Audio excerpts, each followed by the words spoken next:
I don't ever really hear anybody talk about the second place winners, the runner ups, the hard working unsuccessful. But me, I may talk about it a little bit too much. Made a couple of TikTok videos, couple of long form videos on YouTube, broken unsuccessful. Then I talked about my YouTube journey. I may need to chill a little bit, but not before I make this video. But I do hear people talk about it every once in a while, like Jadakiss and his #1 single. Why is a brother up north better than Jordan that didn't get that? And the reason why I think it should be talked about more is because it represents us, the normal person, the average person. We're never gonna make it to the top. We're never going to be the pinnacle, the #1, because everybody can't be #1. It's going to be a small percentage. Sports, for examples, when you hear NBA or the NFL or boxing, there's like a list of names that everybody talks about, and all those other players, nobody talks about them. They're just there. And I'm sorry for the people that don't watch sports. I don't watch them either. But if you've been around long enough, you hear certain names. And we all know at the end, they raise the winner's hand and they only talk to the winner. They want to hear how the winner got there and how did they feel in the moment and how does it feel to win.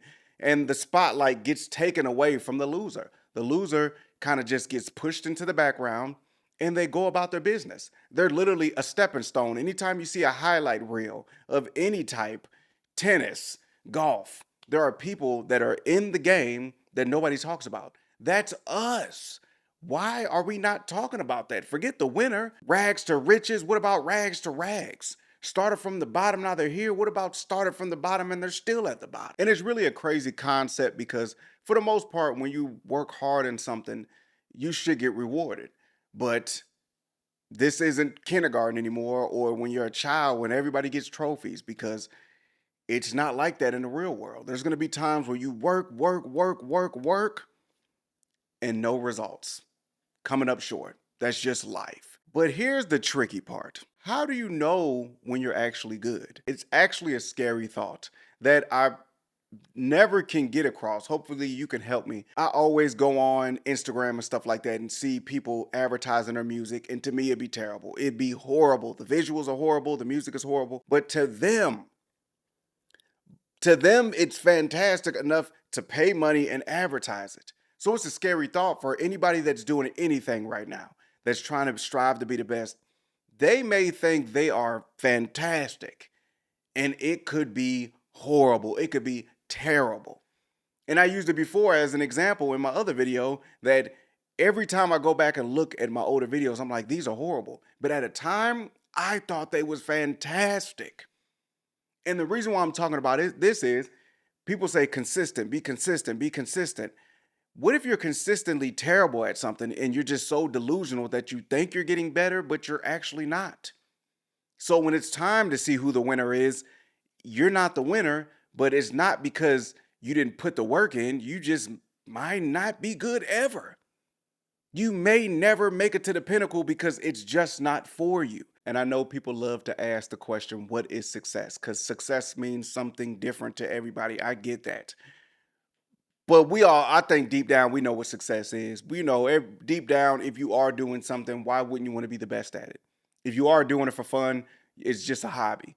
But technically, when you're deep into something, you're spending a lot of time on something, you strive to be the best and you want to be the top person in that field, whatever it is. And I think eventually those people that always come into second place or never become the winner, they kind of like lower the bar to their success and be like, well, at least I made it this far. At least and I think deep down, they're just being delusional again and tricking their mind. But the other tricky part is maybe you being the top dog is probably not for you because everybody can't handle that much pressure. Everybody can't handle that much exposure where everybody's watching everything you're doing and how you move. And, they watching to see if you contradict. They're waiting to see you fail. Everybody ain't able to be put in that position. So maybe it's actually a blessing that you don't be #1. It kind of sounds crazy, but that sounds crazy. Cause me, I don't mind going in the comments and seeing people talk bad about the celebrity and stuff because I'm not that person. So to me, it's kind of entertaining. But imagine if you was that person that people constantly be like, they're terrible, they're talentless. I don't know how they got this position.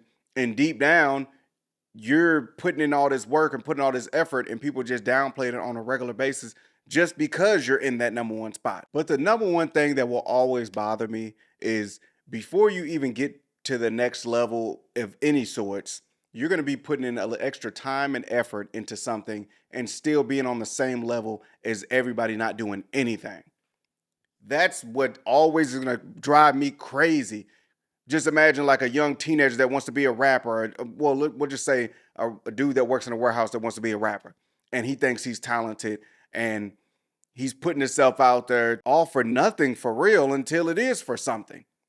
Because everybody else is not doing anything. They're not putting themselves out there. They're not setting themselves up to be ridiculed and made fun of on the internet.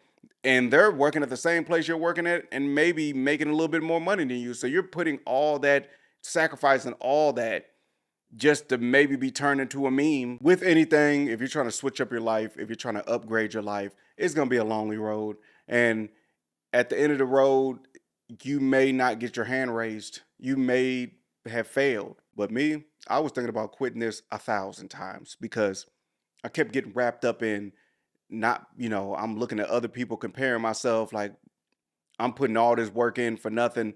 You know, I'm just a human, okay? It's normal. You put a lot of effort into something, you want some type of results, and you want your personal results, like your personal goals to get accomplished.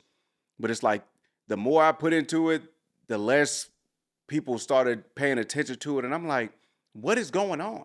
And when you're in it, you're just like, okay, maybe I just need to quit. Maybe I'm not doing this. Like your mind is all over the place. And that's what it is. The only thing that keep me going is because I actually enjoy doing it. Do I know why? I don't know. But I think as it goes on, I'm still going to second guess if I should still be doing it.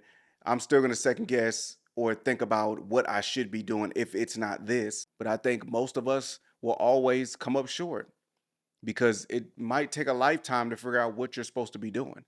A lifetime, a long time. Some people, be once again the Mike Tysons. He teenager knocking out grown men. He just got that lucky to figure out what he loves doing and just went 100 miles per hour. All the top people that I know, the Michael Jordans, the LeBron James, they started off young, just knowing what they wanted to do, and they was able to go 100 miles per hour. Most of us, we just don't know. And I feel like most of us, if we did know, we would go 100 miles per hour towards it. But it's like when you're so confused and you're constantly looking down at the map, metaphorically, and you're like, oh, maybe this direction, you end up just sitting in the same spot because you don't even know which way to go. Or you may find out early, but then you get distracted and then wait till you get older and then you come back to it and then it's too late. I'm talking about myself. But if you're one of those people that always feel like you're coming up short, I'm with you. Always coming in second place, I'm with you. Feel like you're unsuccessful when you haven't done enough, I'm with you on that, buddy. We're in the car together. But something keeps telling me to keep going. Something keeps telling me to hit record on the camera. And I don't know what it is, but I'm going to keep listening. I'm going to keep listening because just because people don't watch the video doesn't mean it's not good. Just because people ain't acknowledging what you're doing, you specifically, just because they're not acknowledging it doesn't mean you're not doing it. They'll start looking when you start being successful because then they're going to try to be successful with you. But until then, you're on your own, buddy. Everybody runs to the winners. Everybody's always running towards the winners because they want to be a winner. The only people that go around losers are people that truly support that loser and want that loser to get back on their feet and go try again and not be a loser. What is something y'all wish y'all would have did when you was younger? Me, I wish I would have put all my eggs in one basket. I know we're told not to do that, but I wish I would have did it.